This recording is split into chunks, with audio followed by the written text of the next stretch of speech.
puti, gaya na binabanggit po sa 5:14 ng Amos. Napakaputing kapalaran, sarap sa kalooban. May mga honeybee oh. Digit talaga yung mga honey dito eh. Ayan oh. Ama sa Diyos mga kapatid. Europe talaga oh. Sana po lagi na yun ang Ayan, ating oh. hanapin, yung mabuti. Yung pong mga ano yan, Ganis po yan. Danish yan. Danish yan. Ayan.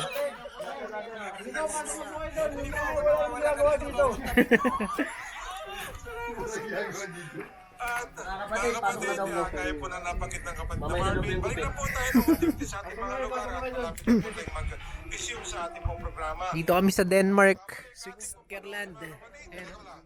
Meron pa tayong pagbati, Brad Tony? Oh, yun, meron pa.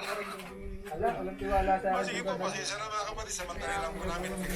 Pati ko yung ating mga kasama, mga kasama KMP.